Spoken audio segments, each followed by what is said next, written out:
Urgent, topical, timely. Power 98.7. Getting you talking about what matters. All right, shall we move on from that conversation then? It's one that no doubt will require us to revisit at another point because there's still a lot that still needs to be decided. There's a lot of the details that are unclear in terms of the direction in which this whole thing is going. But we will most certainly come back to this conversation. But moving right along, we want to turn our attention to, a subject that last week we started talking about exercise amongst children, at least amongst the adults. Today, we want to take a look at the levels, activity, and an active lifestyle amongst children and the importance of play in that.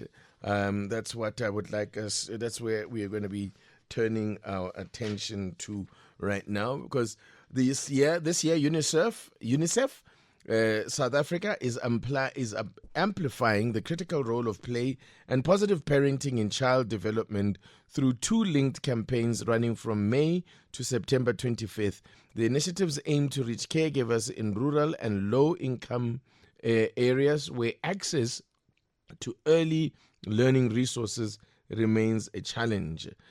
Now running, the campaign features a mobile play bus tour traveling across South Africa, which is called the Gulula Ukdala Choose Play. This is the campaign that I'm talking about. Engaging children and caregivers through interactive activities and community theatre. The tour will culminate on the 11th of June, at the second annual International Day of Play. Let's talk about. Joining us to have this kind of discussion is the education specialist in early childhood development at UNICEF South Africa, Andre Vivier. Good evening, and thank you so much for joining us. Good evening, and it is good to join you this time of the evening. Yes, I'm glad you stayed up for us. I really appreciate it. And also with us is a parenting coach, Ayanda Tekiana. Good evening. Good to have you with us once again. Good evening. Good evening to the listeners. All right. Let's talk about this UNICEF initiative for Andre, talking about, the emphasizing the critical role of play and positive parenting in child development. What are we referring to when we speak of play and in particular positive parenting? Play, let's start with play. Play is actually part of human development. It's a natural part of human development. And we play naturally as children, but also sometimes or quite often also in supportive play by parents. Play is very important for the learning of early learning for children and their stimulation. And actually, that stimulation is in turn also important for the development of the brain and a range of other skills. But the other thing that's important for play as well, if parents play with their children, it builds relationships, and it can build that connection between parent and child that is important for emotional and social safety, which is also important again for brain development and to be ready to learn and to respond to issues in the environment where children grow up. All right. This is now play that you were outlining there. Yes. All right. Let's talk about positive parenting and play and why they are mentioned in the same breath. What is the link as well? The link there is positive parenting and play is the opportunities that parents have to engage with their children, to build relationships. And part of or what we refer to positive parenting is using those opportunities that is there during the day in the natural rhythm of life to basically engage with the child, whether you're busy making food or you're busy in the garden or you're busy cleaning the house, or just that 5 minutes just to engage in a constructive manner and do something playful, or ask the child about how they experience something that happened in their lives. So that's I think positive parenting is a very broad term for what we usually refer to as that everyday connection with the child, and that making certain moments matter in particular. And the way in which it works, I mean, is it something that the way you just described it, it sounds like, just something that should, if I can put it that way, come naturally, so that it's not something that's regimented. But clearly, campaigns such as this would seem to suggest that that is not how things are happening, and that there is actually a need to make it regimented, and so to say that that people actually deliberately or go out of their way to do these kind of things or to engage in this kind of activity with their children. Yes, I think part of the challenge that we have in a modern society is that the messages becomes mixed up with two parents about the key issues in child rearing and stimulating children and playing with children. And also too often, I think we equate the issue of play and the importance of play with toys. And the two are actually not the same. Because you can play with your child using a young baby using your fingers, or pots and pans and bottle caps and everything that's in a household that's safe can become play materials.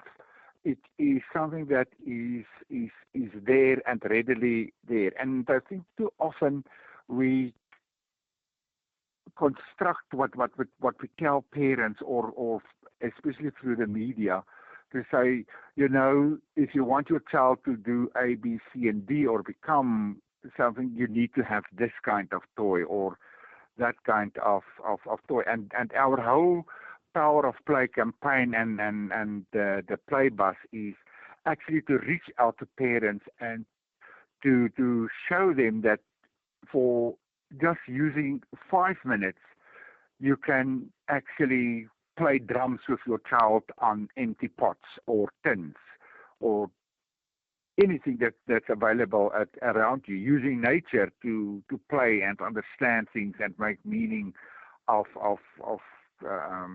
important things in life, and that also builds that connection. So it is actually trying to let me put it this way, to uncomplicate the value of play, to say it is actually should come natural. It is something that every parent, that every caregiver can do and use the moments optimally that's available. And just coming to you, Ayanda Tekena, just to bring you in here as a parenting coach, what is your experience, at least, or how do you integrate play into how, when you are guiding parents in terms of, their style of parenting and their way of engaging with children? I'm curious as to how something that used to come so naturally, it used to be so natural, somehow has changed. I suppose maybe the advent of technology and all of those things, kids now stuck in front of screens all the time, has actually even affected their ability to do what comes naturally to children. Yeah, so there's a lot of layers to it. So you can think of, firstly, just to round up what the guest mentioned, when we're talking about play, we're talking about a preparation for this child learning to do anything, whether it's how we learn to walk, how we learn to speak, everything in this real world that we're doing. If we think of ourselves as children, before we learned how to walk, we were crawling. And in the process of that, how we got to just take those few steps and run and do all of that. So it's a very important part of how we develop, and that little trial and error is an important part of that. Now, socially, things have changed so much. I grew up in a very rural little town in Ngabezala, in Umtata, where, play looked very different to what play looks like today in the type of communities that we live in, So, being able to play outside until late hours or after school, even in that, by the way, there's a lot of interaction that's happening with these children. They're learning. I remember we used to have these rocks that we'd imagine to be tractors, and we had a whole community that would build these small little stones and pebbles and all of that, And in this process, you can imagine so much is happening. Our vocabulary is improving, our gross and our fine motor skills, imagination, exploratory, we're touching different things. And you can just imagine when we bring that to these different contexts. Unfortunately, our children today, because of the type of different situations that they find themselves in terms of growing up, you may be in a smaller holding in terms of just your community or your family, where there's growing up with just maybe one parent or two parents, and they might not be at home as much. There's so many dynamics in terms of that. But all this interaction that was meant to happen in what we could call a playground does not necessarily happen for everyone. And in many instances, just like was mentioned earlier, then the problem is that we think that it's just about the toys, when actually the toys are the least important thing. It's just allowing children to be in whatever environment they're in and allowing their imaginations to take over. So pairing that and then issues around how we then parent our children is also quite important, because usually what happens is, depending on your situation in your family, we parent based on how we were parented. Sometimes, if we really think about it, there are a lot of things that were done wrong. I remember some of the issues, like just being, for instance, back chatting, how our parents would look at stuff like that. When you think about it today in terms of just the importance of being able to connect with your child, being able to know what's happening to your child so that you can have that bond, so that you can be able to advise and guide them. How do you have those conversations? There's a lot of terms that were used before, where you almost want this child to be there, but they must not be seen, they must not be heard. And today we really want to encourage people to move away from that. And sometimes within our cultures, there's also issues of, now, say, for instance, here I am as a mom and I have friends over and the children are playing. At which point can they come and interrupt? But say, for instance, a child is hurt, we have to be really responsive in terms of how we parent, and we have to be really reflective around our individual children. So I always say to parents, obviously there's no manual in terms of how you parent, but you will notice that each and every single one of your children will require something very different from you. But as a parent, you need to be able to say, okay, this child might need more hugs than what I might be used to because of my other two children maybe didn't. This child might not like it when I scream at them, and then you as a parent have to adjust to know, okay, this particular child maybe needs me to hold them, and then maybe show them if they're struggling with the dishes, with the chores, whatever they need to do. We have to learn as parents to be more reflective and more responsive to our individual children, and the importance of being present and knowing what's happening with them, having these communications with them, knowing how they're feeling about stuff. It's very important in terms of all of that. All right, let me ask you this, Andre, in just in terms of the campaign that you will be running. How, just give us a sense of how what are the sort of things that you'll be involved with, the kind of activities that you'll be that are going to form part of this initiative, how you actually go about it. I'm interested in the approach of how you go about spreading the word and the message about the importance of play and positive parenting? There is a variety of actions that take place. We first have, as I explained, the play bus, where there is a little drama that parents can watch that actually explain some of these things. There's also hands-on work sessions where parents are actually informed around, and then there are also a part of it is also to show parents or advise them on how they can use the time that are available and with their children to play with them, engage with them. For example, if a parent walks through a shop with a young child, let's say a 2 or a 3-year-old, to look at the primary colors and together with the child identify the primary colors in the shop, because that is already an important thing, or shapes, or in anything related to that, because that also I think is part of the thing, and an important part of positive parenting is also to build parents' confidence that they know they are engaged with their children and they are actually part of their wider learning. But also to come back to the whole thing that for parents to understand the important thing to use what they have, and quite a big emphasis of our Power of Play campaign, whether you find information on the website or social media or through direct contact or other media, is to use what is every day available. And just to cite an example, a couple of weeks ago I gave a talk to a group of parents in a relatively affluent community. And one of the parents asked me, what is the best toy they can get their children? And I said to all the parents, get a carton box, please. That's the best toy you can get, because there the child can have a car, a house, a shelter, and the imagination takes flight. And that is also what we try to get across, that play can happen everywhere at any time. We should just find that moments and spaces.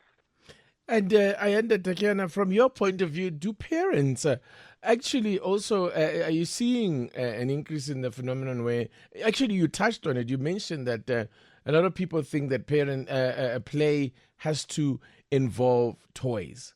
And I wonder, we live in such, and I think the reason why they assume it needs toys is because they figure those will keep the children occupied, while parents get on with their busy lives. Because let's face it, the average parent, most parents, those that are in a position to be working, you'll find that it's both parents at work.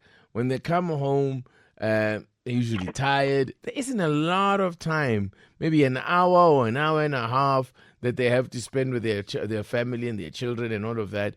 How much of that is actually going to be dedicated to play?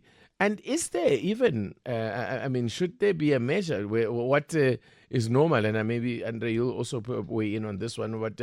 What on average how much time should we spend encouraging our children to be involved in play? Oh, sorry. Ayanda, we had lost, we just had deselected your line. There you go. You're on now. Oh, okay. So a lot of it comes from not knowing what to do with our children, True.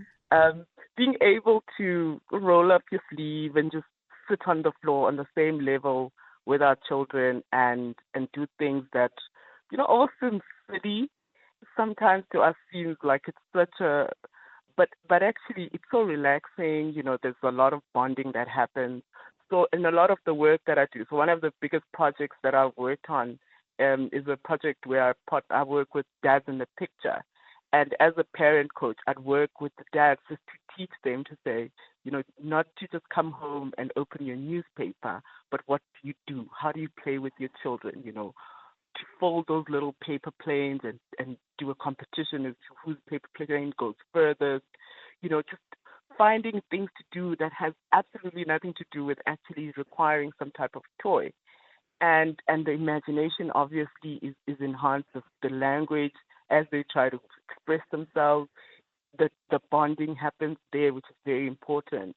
But very importantly, as we are connecting this to the whole concept around positive parenting, when we think about our influence on our children, in order for us to be able to tell them, do this, don't speak to strangers, whatever rules we're trying to set up in terms of our values, our beliefs, there is an importance of having some type of relationship where, our children are able to respect and listen to us and not fear us in terms of just how we create that two-way communication.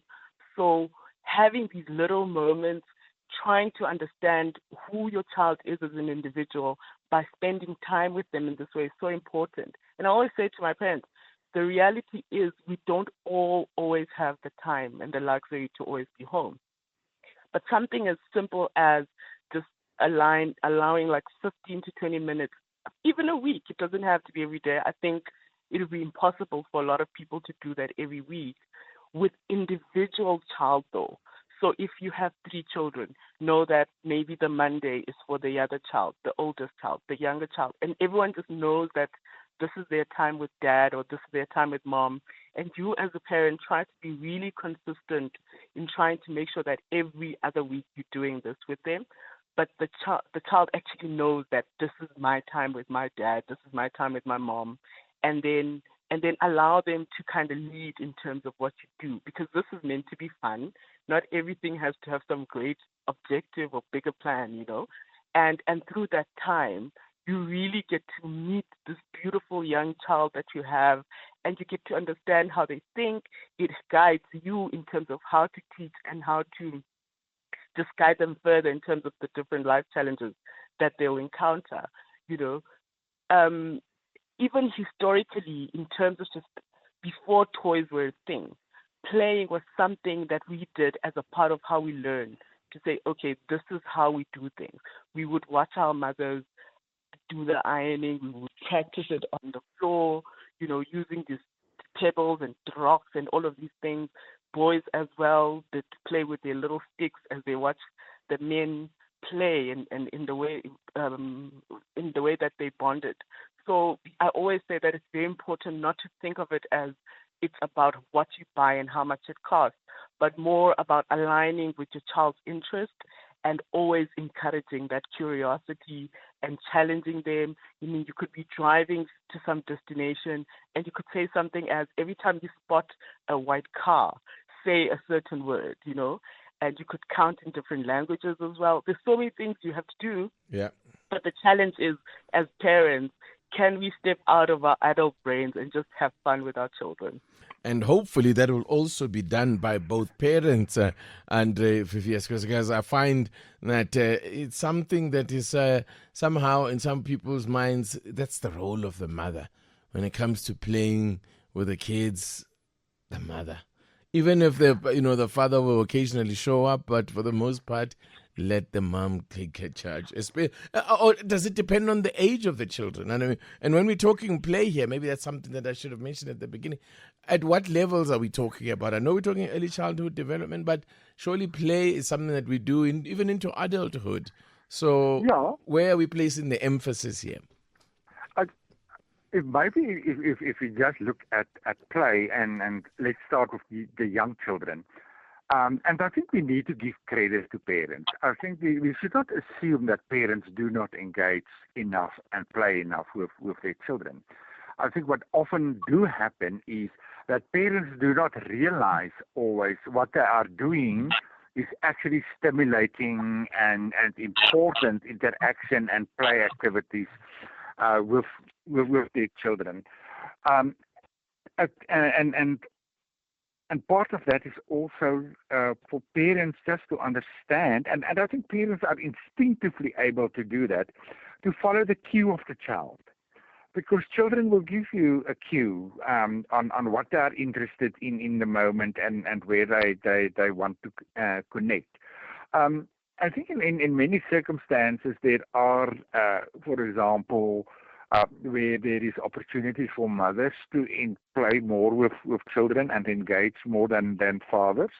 But in but that depends on the context and the society and the type of family that it is.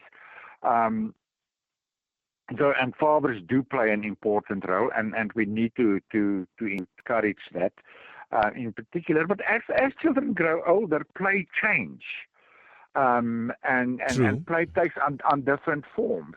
Where you will actually play with a 3-year-old with shapes or something concrete, you will can play a board game or a card game with teenagers. And, as adults, we learn through play. Because I want to ask you, the last time you got your mobile phone, did you read the manual? No. You played around with the phone until you figured out how it works. Yes. And it is so part of what we do, or what we emphasize, that we need to have this formal way of finding things out. Whereas actually with modern technology, we actually use also play as adults to figure out and to learn. And it is just if we can get into that kind of mode to understand that play is different forms, and it is how we engage with that, and to come back to that, it is actually what builds the relationships between parents and children, and also between siblings. Okay. All right, then we're going to have to leave it, I'm afraid, because we are out of time for this particular conversation. But I want to thank you both for coming on. Ayanda Tekiana, parenting coach, thank you so much for your time, ma'am. My absolute pleasure. Always good chatting to you. And Andre Viviers, thank you so much as well for coming on. My pleasure. And remember, play anywhere, everywhere. Andre Viviers is education specialist in early childhood development at UNICEF in South Africa. We are talking about the campaign that they will be rolling out between now and the 11th of June. Play, is encouraging, or at least to emphasize and highlight and amplify the critical role that play and positive parenting in childhood plays in childhood development. So that's the campaigns that they'll be running from May to September, actually, not to June, to September of this year.